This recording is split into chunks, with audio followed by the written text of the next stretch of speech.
Hello students, how are you all. आज फिर से हम लोग अपनी एक नई बुक स्टार्ट करने वाले हैं।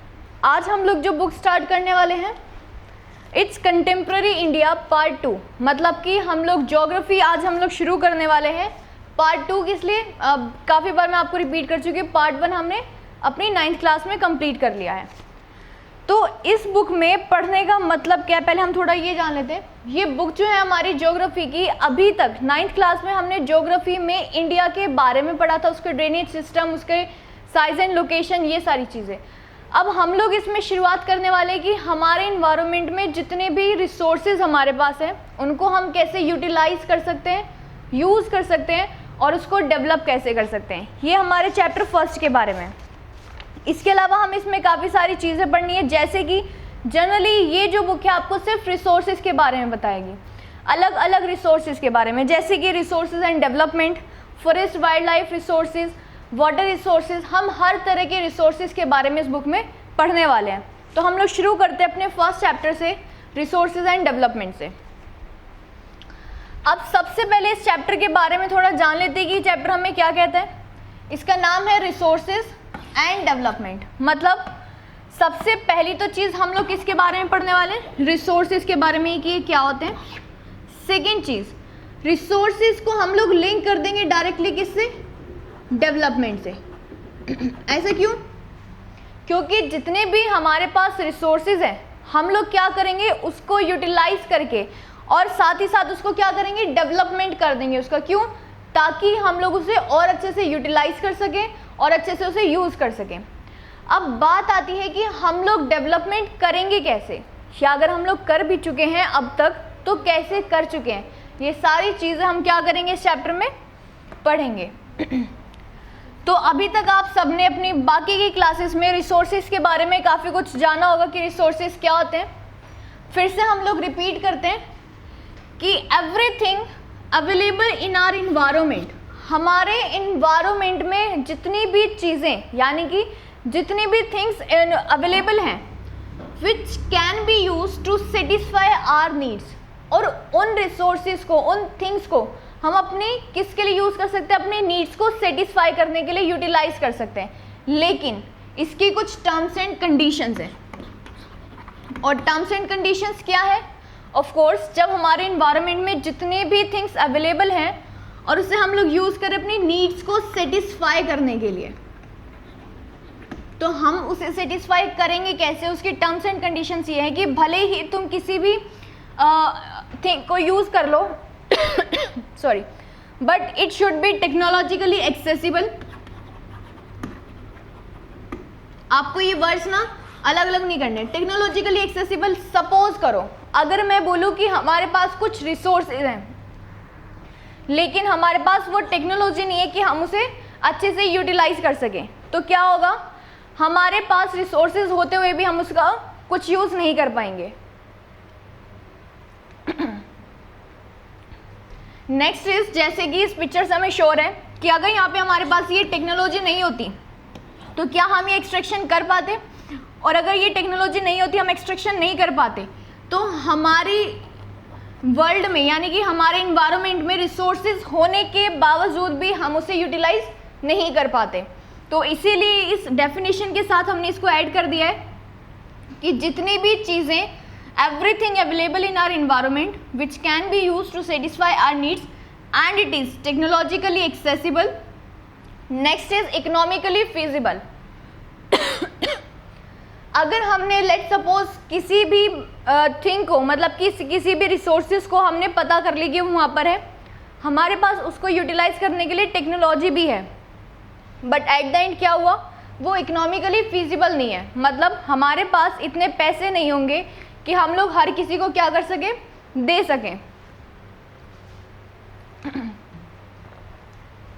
लेट सपोज डायमंड,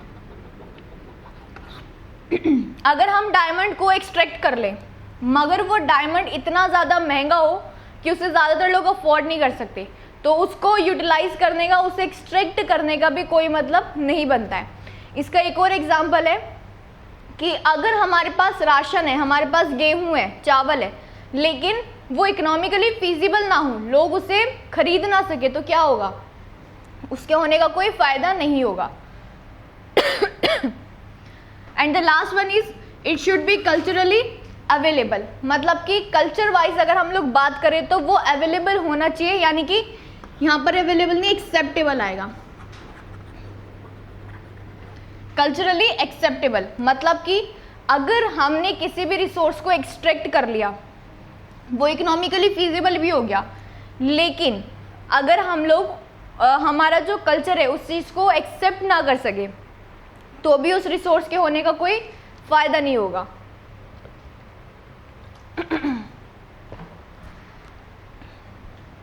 तो यानी कि हम बोल सकते हैं, अगर हम लोग इस डेफिनेशन को समअप करें इन सारी चीज़ों को, तो everything available in our environment which can be used to satisfy our needs and it is technologically accessible, economically feasible and culturally available. ये जो सेकेंड पिक्चर है हमें क्या शो कर रही है कि हमने क्या हुआ, हमारे पास रिसोर्सेज तो हैं यूज़ करने के लिए, मतलब कि हमारे पास कंप्यूटर तो है मगर उसके साथ कीबोर्ड नहीं है हमारे पास। कीबोर्ड पे तो हमने लॉक लगाया हुआ है, तो मतलब क्या है, हमारे पास इतनी टेक्नोलॉजी नहीं है कि इंस्ट्रूमेंट मतलब कि किसी भी रिसोर्स के होने के बावजूद हम उसे यूज़ कर सके, यूटिलाइज कर सके। ये जो डेफिनेशन है ये आपको हर क्वेश्चन के आंसर में जनरली बार बार लिखनी पड़ेगी। अब इसी से हमारे एक नेक्स्ट टॉपिक बनता है विच इज़ इंटरडिपेंडेंट रिलेशनशिप। ये टॉपिक हमें क्या बताता है, लेट्स सपोज ये हमें एक रिलेशनशिप बता रहे हैं, कौन सी, इंटरडिपेंडेंट, मतलब कि एक ऐसे रिलेशनशिप जिसमें सब एक दूसरे के ऊपर क्या कर रहे हैं, डिपेंड कर रहे हैं, और अगर एक भी चीज़ बीच में से हट जाएगी तो क्या होगा, वो चेन टूट जाएगी। इसका एग्जाम्पल अगर मैं आपको बोलूं, वैसे भी आजकल 10th क्लास के बच्चों में क्रेज़ काफ़ी है कि अगर उनको if you want some muscular body, अगर आपको कुछ मस्कुलर बॉडी चाहिए तो आप क्या करोगे, हम लोग जिम ज्वाइन कर लेंगे। जिम ज्वाइन करने के बाद हम क्या करेंगे, कुछ प्रोटीन वगैरह खाएंगे। तो यानी कि जब ह्यूमन बीइंग जिम गया और उसने प्रोटीन खाया तो क्या मिला उनको, रिजल्ट मिला कुछ। तो सेम चीज़ इंटरडिपेंडेंट रिलेशनशिप भी हमारी यही कहती है, लेकिन ये रिलेशनशिप किसके बारे में, एक्चुअल में रिसोर्सेज के बारे में। मतलब human being interact with nature. ये जो फिगर है आपको अपनी रफ नोट में बनानी होगी ताकि आपको ये डेफिनेशन याद ना करनी पड़े। इसमें क्या होगा, ह्यूमन बीइंग क्या कर रहा है, इंटरेक्ट कर रहा है नेचर के साथ, और किसके थ्रू कर रहे हैं, थ्रू टेक्नोलॉजी, क्योंकि टेक्नोलॉजी नहीं होगी तो नेचर से रिलेट करने का भी कोई फ़ायदा नहीं होगा।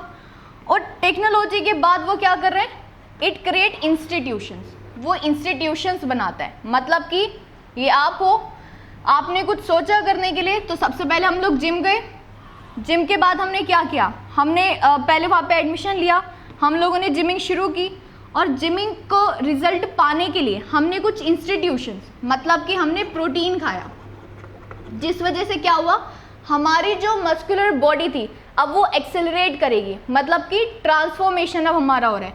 तो human beings interact with nature through technology, जो हम पढ़ चुके हैं, through technology create institutions to accelerate their economic development. अपने इकोनॉमिक डेवलपमेंट को एक्सेलरेट करने के लिए, यानी कि अपनी मस्कुलर पावर को बढ़ाने के लिए हम क्या करते हैं, हम लोग नेचर के पास जाते हैं, मतलब कि जिमिंग के लिए हम लोग बात करने जाएंगे, आफ्टर डेथ हम उनकी टेक्नोलॉजी यूज़ करेंगे और उसके बाद प्रोटीन्स वगैरह खाएंगे ताकि हम लोग अगेन सेम चीज़ एक्सेलरेट कर सके अपनी मस्कुलर पावर, मतलब कि इकोनॉमिक डेवलपमेंट को। तो ये क्या है, इंटरडिपेंडेंट रिलेशनशिप क्या कहती है, it is a kind of transformation. ये एक ट्रांसफॉर्मेशन है, किस चीज़ का ट्रांसफॉर्मेशन, हमारे पास जो बेसिक या हम बोल सकते हैं जो रॉ रिसोर्सेज हैं उनको यूटिलाइज करने का।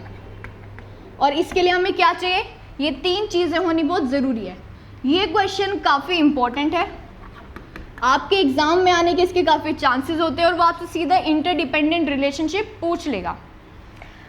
अब भले ही आपको याद रहे ना या रहे, लेकिन ये एग्जाम्पल तो याद रहेगा कि आपको जिम जाने के लिए या अपनी मस्कुलर बॉडी को बनाने के लिए क्या करना पड़ता है। वो जो भी प्रोसेस है उसको हम सेम क्या करेंगे, अपने आंसर शीट में लिख देंगे कि human beings interact with nature through technology and create institutions. उसके बाद क्या होगा, to accelerate their economic development, अपने इकोनॉमिक डेवलपमेंट को एक्सेलरेट करने के लिए हम लोग क्या करते हैं, इंटरडिपेंडेंट रिलेशनशिप बनाते हैं। आई होप आपको ये टॉपिक समझ में आया होगा। अब इंटरडिपेंडेंट रिलेशनशिप के बाद हमारा एक बहुत इंपॉर्टेंट टॉपिक आता है जिसमें हम लोग रिसोर्सेज के बारे में पढ़ेंगे, रिसोर्सेज के क्लासिफिकेशन के बारे में। एक्चुअल में हमने अपनी जितनी भी क्लासेस हम लोग कर चुके हैं, पढ़ चुके हैं 8 तक 9 तक, उसमें अभी तक हमने देखा कि रिसोर्सेज 2 तरह के होते हैं। अगर हम लोग बात करें तो कौन कौन से, मैन मेड और नेचुरल। एक वो जो इंसानों ने बनाया, एक वो जो नेचुरली हमें मिल गए। लेकिन अब क्योंकि हम लोग बड़े हो चुके हैं, अब हम लोग क्या करते हैं, मस्कुलर पावर की बात कर रहे हैं, तो हम क्या करेंगे, अपनी मस्कुलर पावर के साथ साथ अपने ब्रेन को भी इंक्रीज करना है। तो रिसोर्सेज को सिर्फ मैन मेड और नेचर के थ्रू ही नहीं, हम लोग बाकी का फर्दर क्लासिफिकेशन भी पढ़ेंगे।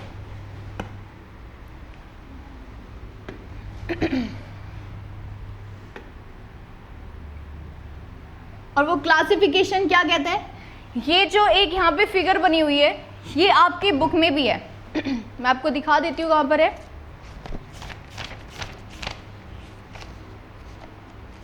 फर्स्ट पेज पे ये जो इंटरडिपेंडेंट रिलेशनशिप का एग्जाम्पल है, उसके बाद सेम चीज़ यहाँ पर है, यानी कि रिसोर्सेज का क्लासिफिकेशन हमने यहाँ पर पढ़ना है।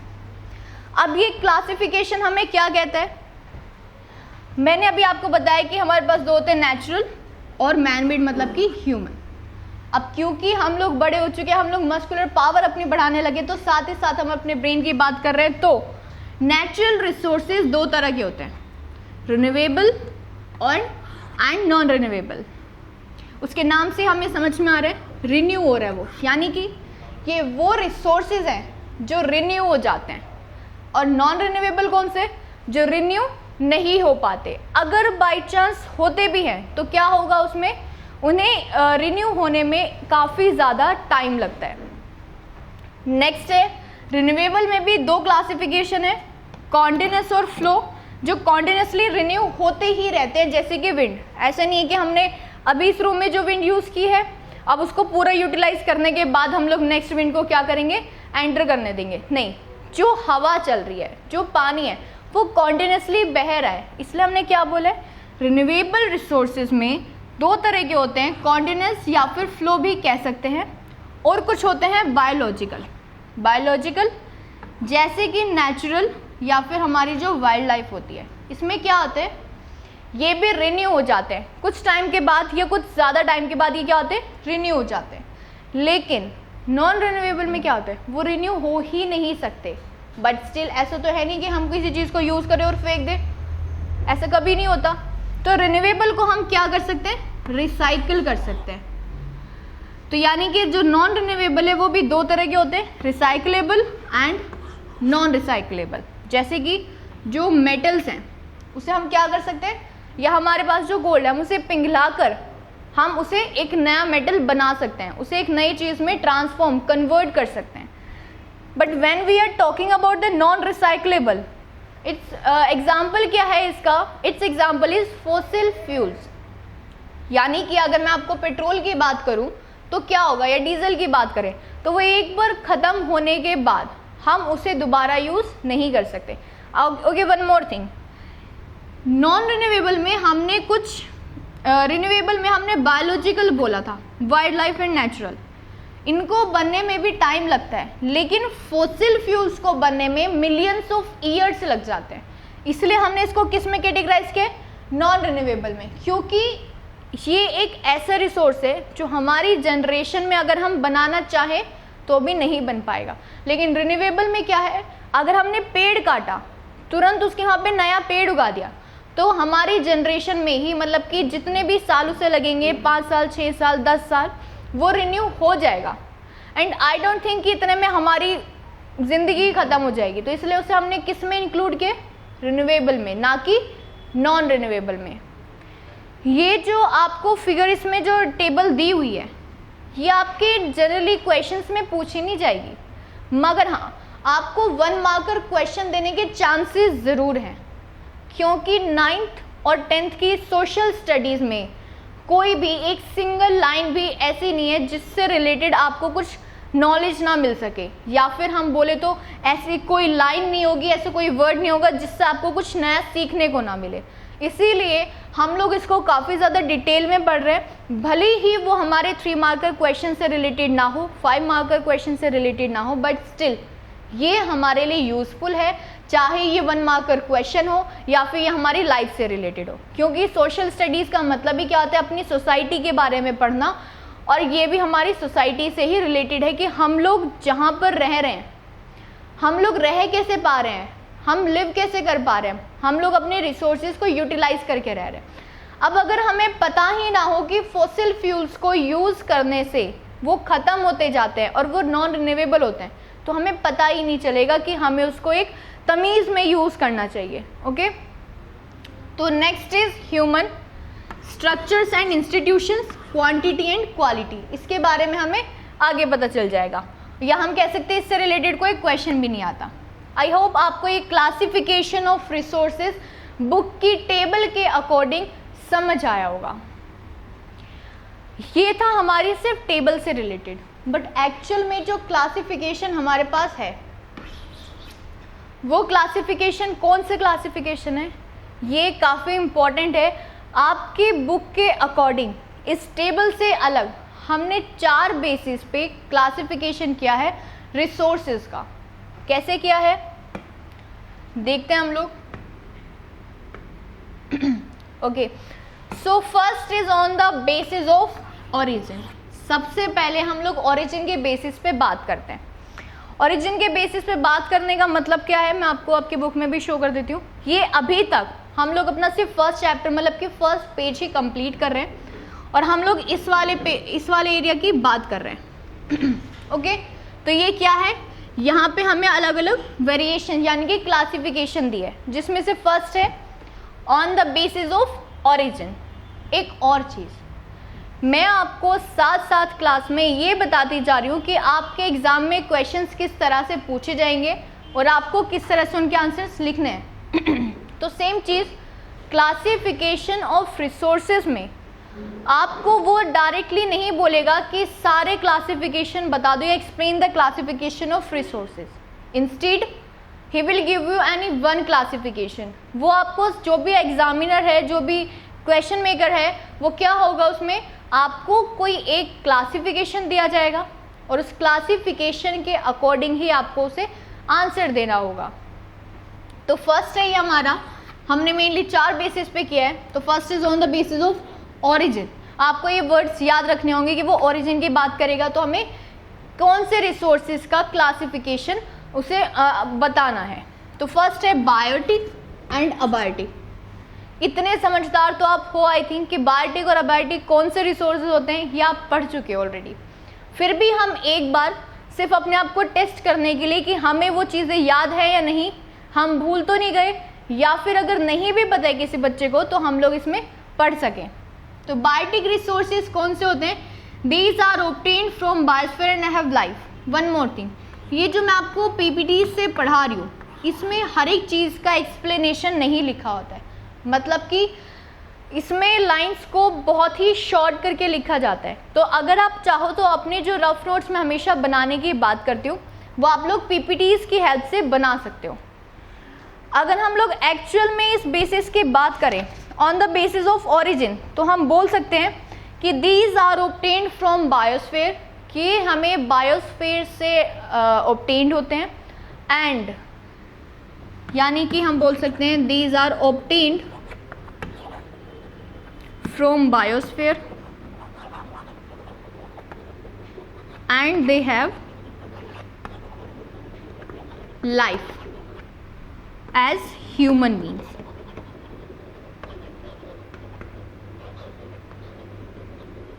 जैसे कि ह्यूमन बींग्स के पास है, मतलब कि बायोटिक रिसोर्सेज को अगर हम लोग सम अप एक वर्ड में करते हैं जो आप अभी तक पढ़ते आए हो, तो ये कौन से होते हैं, लिविंग।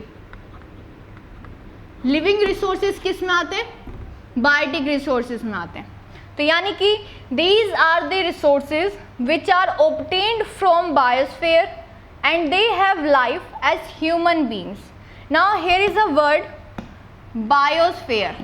What is biosphere? हम लोग बायोस्फीयर का मतलब अभी के लिए समझ सकते हैं जितने भी हमारे पास लिविंग ऑर्गेनिजम्स हैं उस पूरे स्फीयर को हम क्या बोलेंगे? बायोस्फीयर. मतलब कि जैसे लिथोस्फीयर, इन सब चीज़ों को हमने अलग अलग क्लासिफाई किया है, वैसे बायोस्फीयर में हमारे जितने भी लिविंग ऑर्गेनिजम्स हैं वो आते हैं. चाहे अब वो हमारे क्या हो, फ्लोरा एंड फोना हो, फ्लोरा एंड फोना, चाहे वो फिशरीज हो या कुछ भी बाकी चीज़ें हों. तो यानी कि on the basis of origin we have two kinds of resources, biotic resources and abiotic resources. And what are the biotic resources? These are the resources which are obtained from biosphere and have life as human beings have. For example, flora and fauna, human beings भी इसका example है. And इसमें आप लिख सकते हो fisheries, fisheries भी इसका एग्जाम्पल. यानी कि जो हमारा फिश डिपार्टमेंट आता है पूरा मछली वाला, ये भी किस में इंक्लूड होता है? बायोटिक रिसोर्सेज में इंक्लूड होता है. आई होप बायोटिक आपको समझ में आया होगा. Next one is are abiotic. Simple सी चीज़ है. अबायोटिक कौन से रिसोर्सेज होते हैं? जो बायोटिक नहीं है वो अबायोटिक है. यानी कि अगर एग्जाम क्वेश्चन में आ जाए, आपके एग्जाम में क्वेश्चन आ जाए कि व्हाट डू यू अंडरस्टैंड, ये classify between biotic and abiotic, तो लिख देना बायोटिक रिसोर्सेज वो है जो अबायोटिक नहीं है, and abiotic resources are those resources which are not biotic. खत्म हो गया आपका आंसर. आपको ऐसा कुछ नहीं करना है. जोक्स अपार्ट, अबायोटिक की बात करें तो ये कौन से रिसोर्सेज है हमारे? इनके लिए हम बोल सकते हैं कि all those things which are composed of non living things. वो सारी चीज़ें जो नॉन लिविंग थिंग्स से कंपोज होती हैं. यानी कि वो सारे रिसोर्सेज जो हम लोग नॉन लिविंग थिंग्स की तरह उन्हें हम लोग इंक्लूड कर सकते हैं, वो कौन से होते हैं? Abiotic resources. End of course इसमें एक लाइन और ऐड कर सकते हैं. Let me use black marker, बहुत खिचड़ी पक चुकी है. They don't have life. उनके पास कोई लाइफ नहीं होती है. यानी कि अगर हम लोग अबायोटिक की बात करें तो हम क्या बोलेंगे? All those things which are composed of non-living things and they don't have life are called abiotic resources. For example, rock and metal. हम लोग rock and metal को include करेंगे. क्यों? क्योंकि rock and metal में कोई लाइफ नहीं होती है. वो क्या है?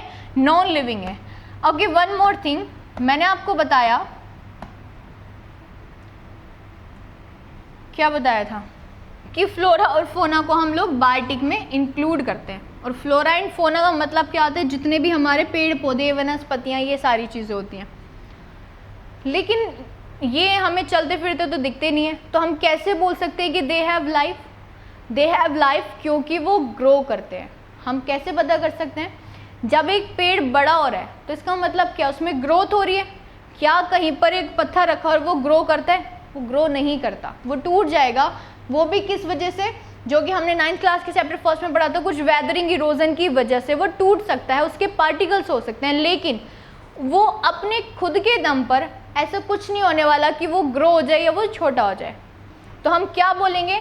Flora and fauna are also included in the biotic resources because they have life. और वो हम लोग चेक कर सकते हैं, देख सकते हैं, ऑब्जर्व कर सकते हैं, क्योंकि जो पेड़ पौधे हैं वो ग्रो करते हैं. ओके, तो ज़रूरी नहीं है कि जो हमें चलते फिरते दिखे वही लाइफ है, उसी में लाइफ है. ओके, जो बाकी की चीज़ें हैं उसमें भी लाइफ होती है.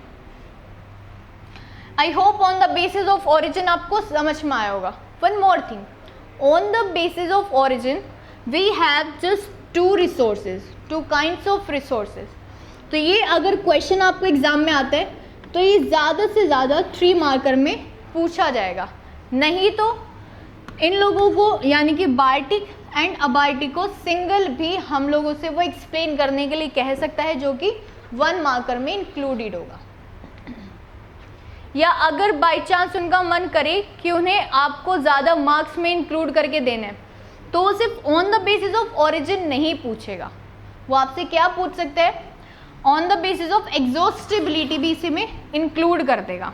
एक और चीज, ये जो क्लासिफिकेशन है, ये जो 4 टाइप हैं उनमें से 2 टाइप ऐसे हैं जो काफ़ी शॉर्ट है, बाकी के 2 टाइप्स हैं जिसमें आपको काफ़ी सारा पढ़ने के लिए दिया हुआ है।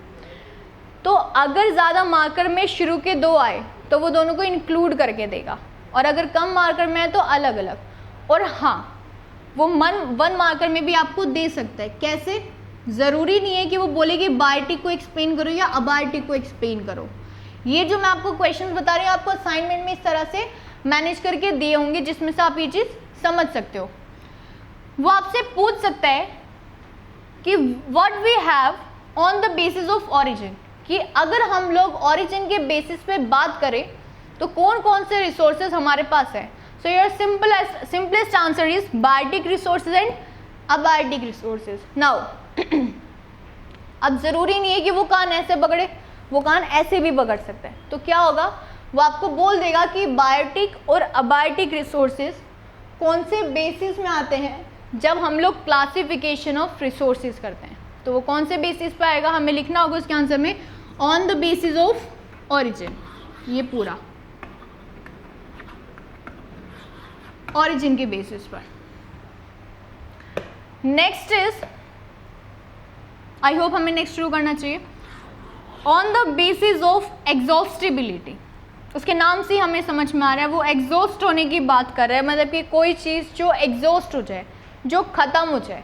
और जब हम लोग ख़त्म होने की बात करते हैं तो स्टेबल के according we have 2 kinds of resources, renewable resources and non renewable resources. और क्योंकि हम लोग पढ़ चुके हैं कि रिन्यूएबल रिसोर्सेज कौन से होते हैं और नॉन रिन्यूएबल रिसोर्सेज कौन से होते हैं, तो फर्दर हम लोग थोड़ा और पढ़ लेते हैं इसके बारे में।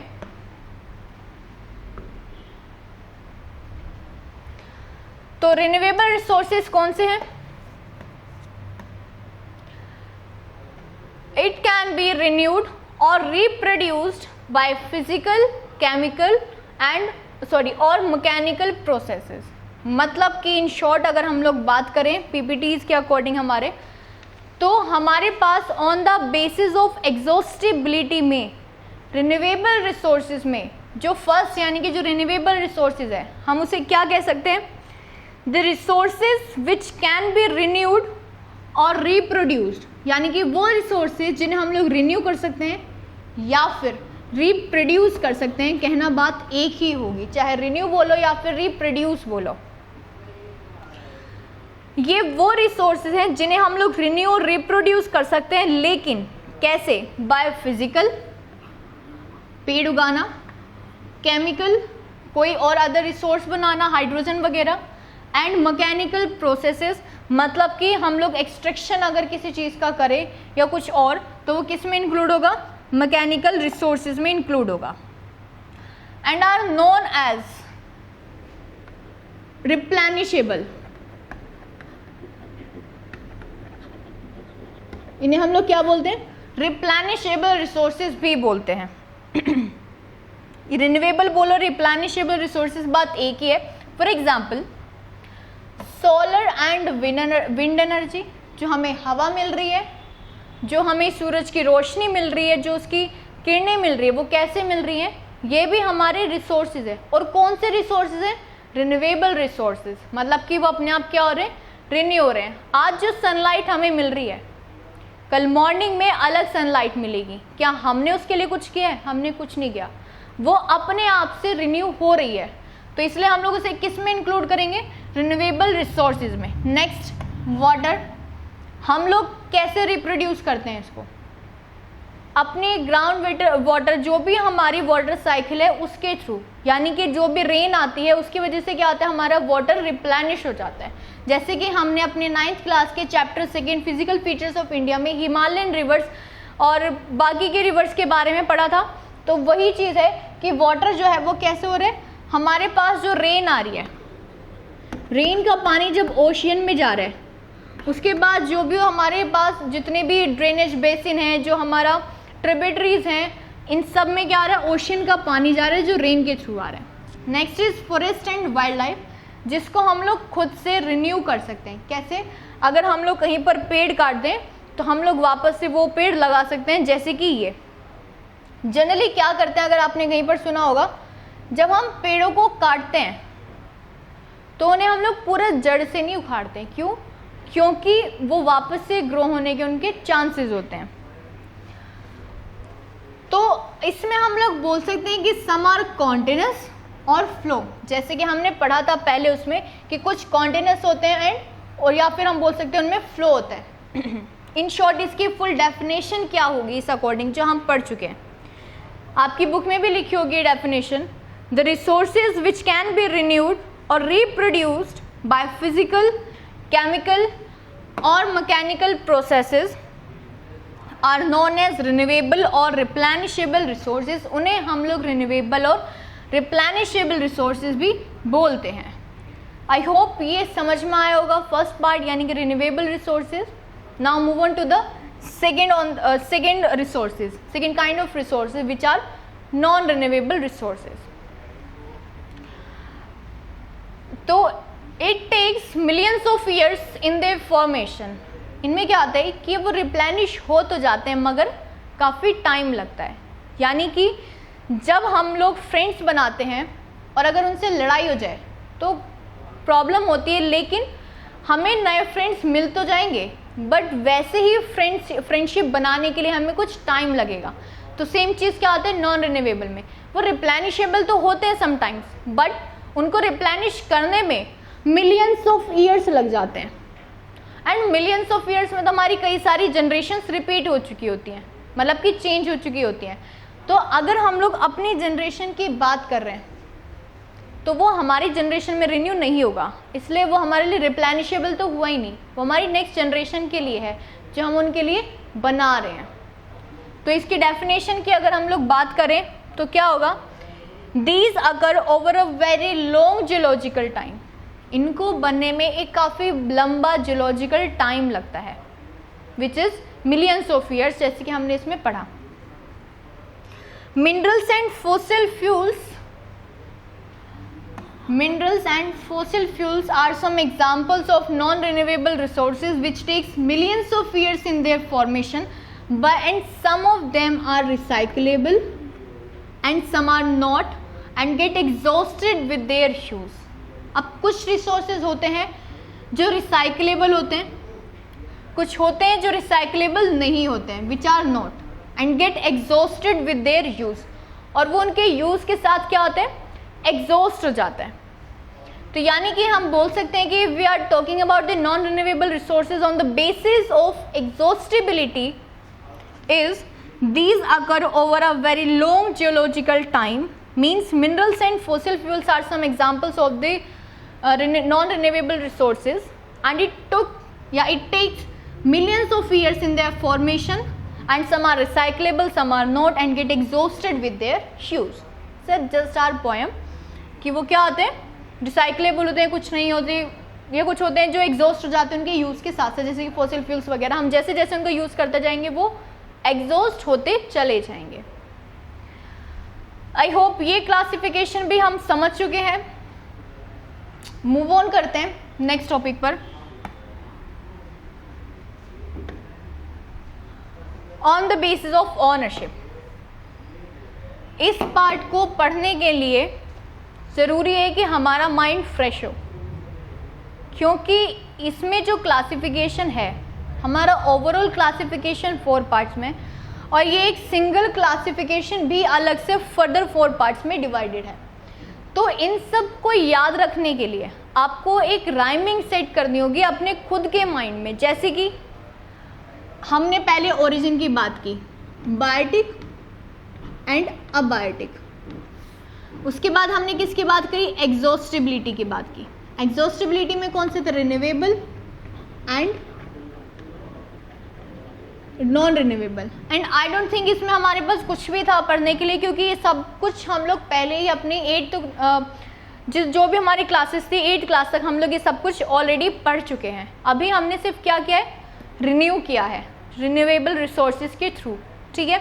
यानी कि जो भी हम पढ़ चुके हैं अभी हमने उसको सिर्फ रिकलेक्ट किया है कि हाँ हम ये भी पढ़ चुके हैं, हमारे माइंड में वापस आ जाए, ये भी पढ़ चुके हैं, ये भी आ जाओ। यानी कि हमने अभी तक धूल हटाई अपने दिमाग पे से जो हम लोग पढ़ चुके थे। अब उसमें कुछ नई चीज़ें रखने की बात आती है, मतलब कि जब हम लोग एक घर में जाते हैं तो क्या होता है, कुछ पुरानी चीज़ों पे से डस्ट हटाते हैं, उन्हें रखते हैं अपने साथ, फिर कुछ नई चीज़ों को खरीद के लाते हैं, जिससे हमारा जो भी घर जो भी होम है उसमें अच्छा सा चेंज आ जाता है। अच्छा, इसके अलावा 9th क्लास में you had a book of English जिसमें एक चैप्टर था a house is not a home. ये मैं जनरली पूछ रही हूँ। सो योर होमवर्क इज़, अगर कुछ बच्चों को पता है इसका मतलब, तो आप लोग मुझे कमेंट कर सकते हो, मतलब कि अपनी ऐप में आप आंसर कर सकते हो। हाउस और होम दोनों एक ही बात है, but still they are different. वो डिफरेंट कैसे हैं, उनका जो मेन उनका जो मेन डिफरेंस है वो आपको उसमें कमेंट करके बताना होगा कि हाउस और होम में फ़र्क क्या है। What is the difference between home and house. हम किस जगह को होम बोल सकते हैं या कौन से घर को हाउस बोल सकते हैं, ये आपको होमवर्क है। अब वापस आते हैं इस चैप्टर पे, on the basis of ownership जो हम पार्ट पढ़ रहे हैं। फर्स्ट है हमारा, बिल्कुल भी कंफ्यूज नहीं होना है, हमें एक एक करके सारे स्टेप्स को क्लियर करना है। First is are individual resources. अब क्योंकि हम लोग इंडिविजुअल रिसोर्सेज की बात कर रहे हैं, तो इंडिविजुअल रिसोर्सेज कौन से होते हैं, वो रिसोर्सेज जिसमें इंडिविजुअल्स की ऑनरशिप होती है, मतलब कि मेरा घर मेरा है, वो कौन से रिसोर्सेज में आ जाएगा, इंडिविजुअल, वो मेरे नाम पर है। तो यानी कि अगर हम बात करें तो कोई पड़ोसी आकर उसमें अपना हक नहीं जता सकता, उसमें अपना कोई राइट नहीं बता सकता। तो इंडिविजुअल रिसोर्सेज कौन से रिसोर्सेज हैं, ओन्ड बाय पब्लिक इंडिविजुअल्स। जो पब्लिक है उनमें जो इंडिविजुअल्स हैं उनके थ्रू ओन्ड है। यानी कि इसके एग्जाम्पल में हम लिख सकते हैं प्राइवेट प्रॉपर्टी, ये क्या है, एग्जाम्पल है इंडिविजुअल रिसोर्स का। आपकी बुक में भी इसका क्लासिफिकेशन दिया हुआ है on the basis of origin, page number 2 पर। These are also owned by private individuals. ये क्या आते हैं, प्राइवेट इंडिविजुअल्स द्वारा ओन्ड होते हैं। एंड देन सेकेंड चीज is many farmers own land which is allotted to them by government against the payment of revenue. Sometimes ज़रूरी नहीं है कि वो चीज़ हमने खुद खरीदी हो या जो हमने खरीदा है वो हमारा घर ही हो। अगर हम लोग फार्मर्स की बात करें तो उनके पास जितने भी खेत हैं, भले ही वो उनको गवर्नमेंट के थ्रू अलॉटेड हो या उन्होंने खुद से परचेज किए हों, अब वो हैं किसके नाम पर, उस फार्मर के नाम पर। तो यानी कि वो क्या होगा, ओन्ड बाय पब्लिक इंडिविजुअल, या हम बोल सकते हैं इंडिविजुअल रिसोर्सेज में इंक्लूड किया जाएगा।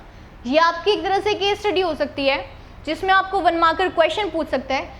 एग्जाम्पल देखिए कि एक फार्मर है जिसके पास लैंड है और वो गवर्नमेंट के थ्रू अलॉट की गई है, तो what kind of resource it is, तो it is individual resources. Okay, next अगर हम लोग इसी टॉपिक में बात करें, कुछ विलेजेस में होता है कि लोगों के पास लैंड की ऑनरशिप होती है, लेकिन कुछ होते हैं जो लैंडलेस होते हैं। अब इसमें डिफरेंस क्या है, let's suppose we have 2 persons A and B। A की लैंड है और बी क्या करता है, उसकी लैंड पर काम करता है, तो वो लैंड किसकी होगी, ए की होगी। यानी कि जो ये लैंड है, जो ए पर्सन है, वो किस में इंक्लूड होगा, इंडिविजुअल रिसोर्सेज में। बी के लिए वो इंडिविजुअल रिसोर्स नहीं है, बी के लिए it is just a source of earning, वो बी के लिए सिर्फ एक अर्निंग का सोर्स है। तो नेक्स्ट अगर हम लोग इसमें बात करें कि अर्बन पीपल के पास क्या होते हैं, जो शहरों में रहते हैं लोग, they have some plots, houses and other property. हम लोग क्या करते हैं, हम लोग घर खरीदते हैं। जनरली आपने सुना होगा, आपके फादर आपको बोलते होंगे कि हमने एक और प्लॉट खरीद लिया है, तो इसका मतलब क्या है, हमने उसे इंडिविजुअल रिसोर्सेज में इंक्लूड कर दिया है।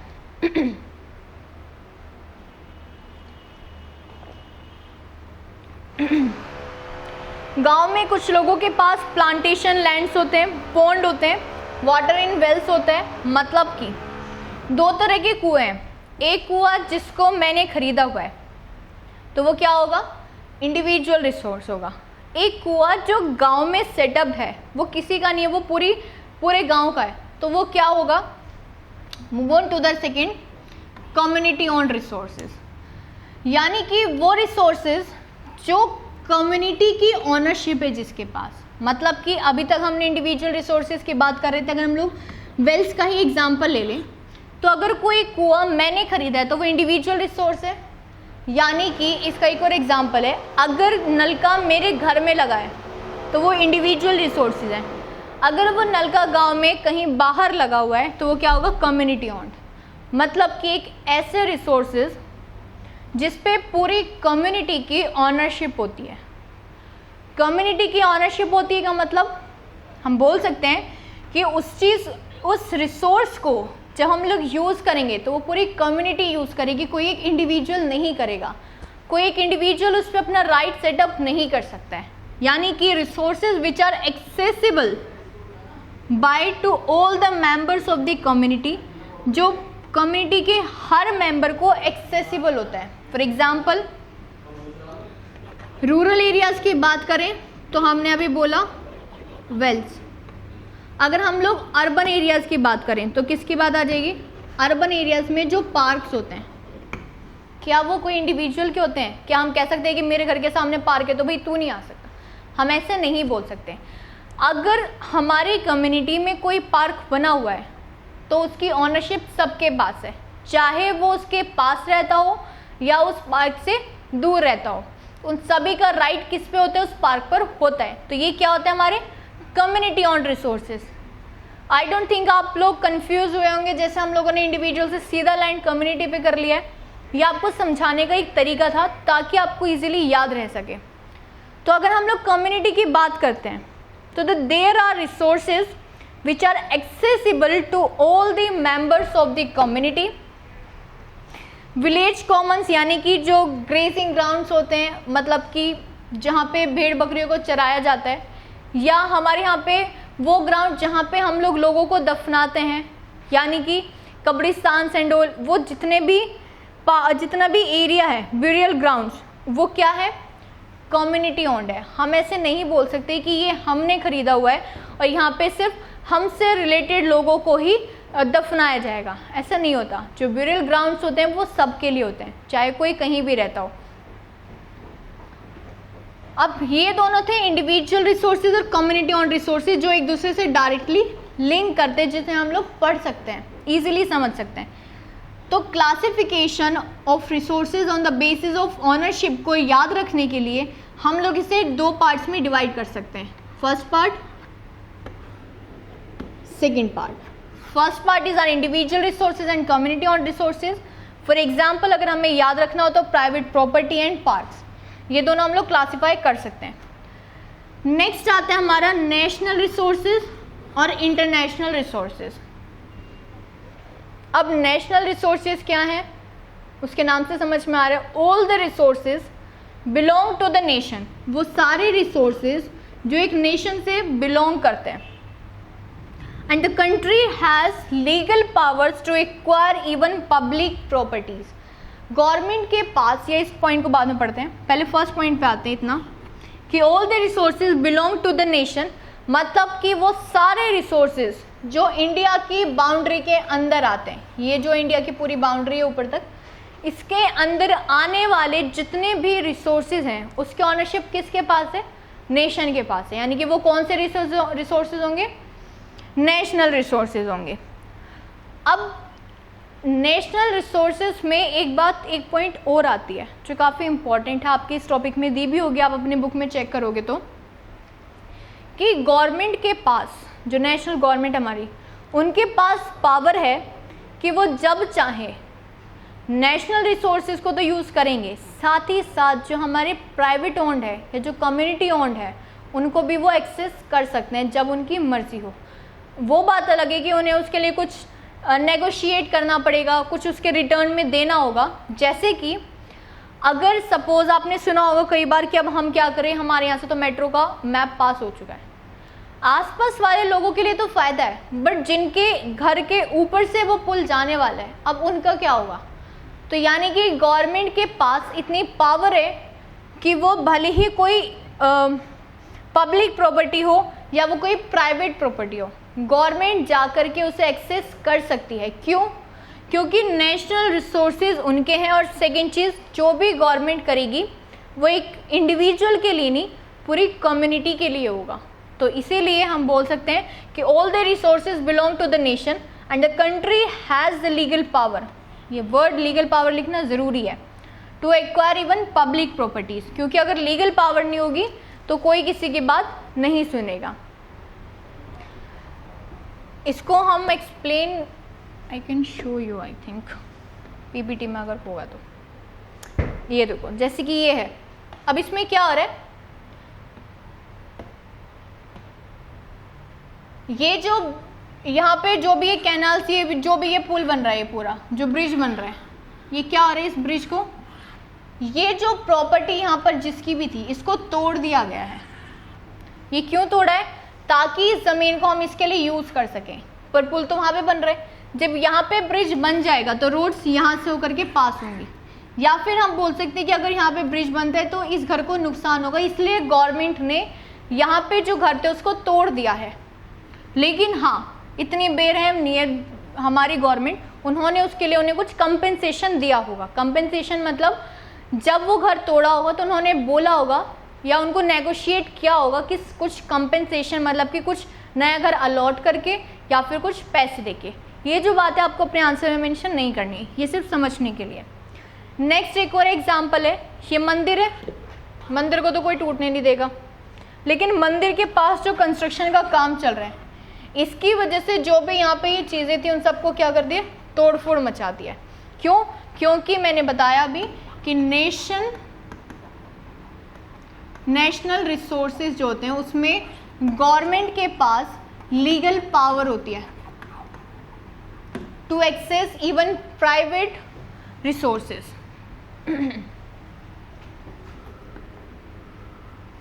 वापस आते हैं, आई होप नेशनल रिसोर्सेज समझ में आया होगा।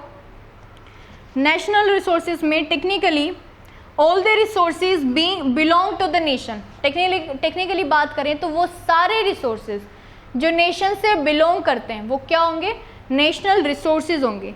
And the country has legal powers to acquire even private property for public goods and all the minerals, water resources, forest, wildlife, land within the political boundary. Land within the political boundary, same चीज़ जो हमारी political boundary मतलब कि India की जो boundary है उसके अंदर आने वाले जितने भी रिसोर्सेज हैं, they all are national resources. वो सब क्या हैं, हमारे नेशनल रिसोर्सेज हैं। और कोस्ट से भी कुछ एरियाज़ होते हैं जिसको हम लोग टेरिटोरियल वाटर बोलते हैं, या फिर वो सारे रिसोर्सेज जो होते हैं वो नेशन से बिलोंग करते हैं। अब बात आती है इंटरनेशनल रिसोर्सेज की। अभी तक हमने नेशनल रिसोर्सेज पढ़ा जो नेशन के यानी कि जो पॉलिटिकल बाउंड्री के विद इन होते हैं। अब कुछ रिसोर्सेज होते हैं जो, अच्छा एक बात और, कुछ रिसोर्सेज जैसे कि पानी, वाटर, क्या जो हमारी पॉलिटिकल बाउंड्री के अंदर जो पानी है, जो वाटर है, हम सिर्फ उसी को यूटिलाइज कर सकते हैं? नहीं, वो जो पानी है जो हमारा कोस्ट है उसके आसपास यानी कि इंडियन ओशन, अरेबियन सी और जो बे ऑफ बंगाल है उसमें भी कुछ लिमिट है जो हम लोग यूज़ कर सकते हैं। यानी कि हमारे पास एक क्राइटेरिया होता है जिसे हम लोग नॉटिकल मील्स में मेज़र करते हैं। कुछ नॉटिकल मील्स होती हैं जितने, वो क्या होते हैं, लेट्स सपोज अगर ये हमारा कोस्ट एरिया है, कोस्टल एरिया, तो यहाँ पर अगर वो इतना एरिया, तो इस एरिया में आने वाला जितना भी यहाँ पर पानी है उसका एक्सेस किसके पास है, इंडिया के पास है। तो ये क्या होता है, हमारे नॉटिकल मील्स के अकॉर्डिंग होता है। नेक्स्ट आता है international resources, the oceanic resources beyond 200 nautical meals. जो मैंने अभी बताया, अगर वो विद इन 200 नॉटिकल मील्स के अंडर आता है, विद इन का मतलब ये होता है, तो उसे हम लोग क्या, वो क्या होगा, नेशनल रिसोर्सेज होगा।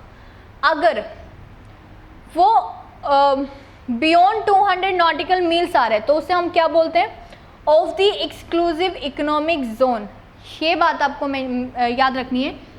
नॉटिकल मील्स भी कौन सा, जो economic exclusive economic zone EEZ के बाहर है, belong to the open ocean and no individual country can utilise these without the concurrence of international institutions.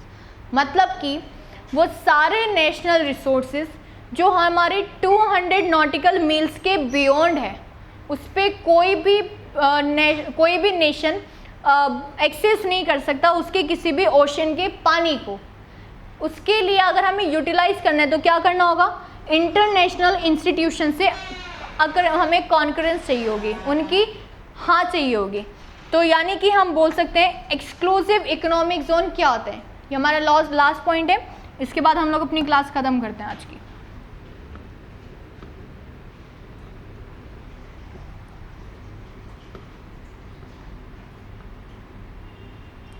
ये देखो इस फिगर में, ये आपकी बुक में नहीं है तो आपको यहीं पे अच्छे से एक बार समझ लेना। ये जितना भी हमारा ब्लू वाला एरिया है, ये क्या है, हमारा एक्सक्लूसिव इकोनॉमिक जोन। मतलब कि ये ब्लू एरिया वो है जिस पे हर एक नेशन की ऑनरशिप है। ऑनरशिप का मतलब एक्सेस है। यानी कि इंडिया में, अगर हम लोग इंडिया की बात करें तो ये जितना भी, मैं एक रफ फिगर यहाँ पे बना देती हूँ, ये जितना भी इतने एरिया में ब्लू एरिया है, ये क्या है, ये हमारा एक्सक्लूसिव इकोनॉमिक जोन है। मतलब कि विद इन 200 नॉटिकल मील्स में आता है। ये जो ओशनिक वाटर है इस पे इंडिया का एक्सेस है, लेकिन इसके बियॉन्ड अगर हमें जाना हो, इस 200 नॉटिकल मील्स के अगर बियॉन्ड जाना हो तो हमें इंटरनेशनल इंस्टीट्यूशंस की हेल्प लेनी होगी, उनसे पूछना होगा। तो ये जितना भी ब्लू वाला एरिया, ये अलग अलग कंट्रीज़ के एक्सक्लूसिव इकोनॉमिक जोन है। आपसे वो 1 मार्कर क्वेश्चन पूछ लेते हैं कि what do you understand by exclusive economic zone.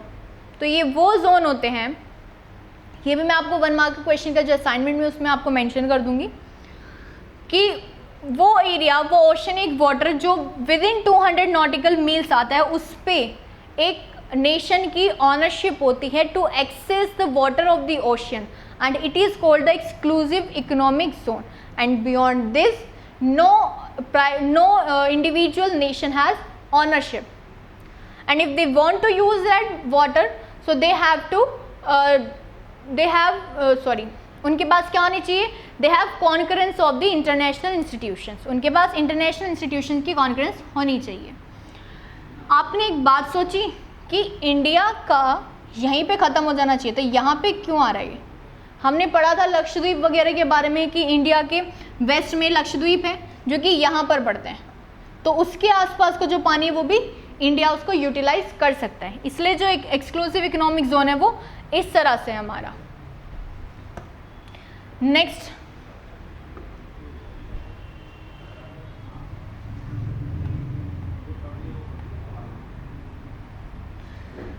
अब लास्ट में हम लोग सिर्फ एक बार रिकॉल कर लेते हैं, क्योंकि नेक्स्ट क्लास में हम लोग फिर रिकॉल नहीं करेंगे, क्योंकि अगर नेक्स्ट क्लास में रिकॉल किया तो हम लोग आगे का पढ़ नहीं पाएंगे। वैसे ये क्लास हमें अभी और लंबी करनी थी, लेकिन आप लोग फिर कुछ ज़्यादा ही ये जो है लंबी हो जाएगी क्लास, इसलिए हम लोग इसको अभी ख़त्म करते हैं। तो हमने on the basis of origin पढ़ा था, जिसमें हमारे पास in which we have 2 kinds of resources, biotic and abiotic, we know about them. Next what we have studied, we have read about on the basis of exhaustibility, जिसमें renewable and non renewable है, वो भी हमें अच्छे से याद है। Last हमने पढ़ा on the basis of ownership, individual resources owned by public individuals, community owned resources, resources which are accessible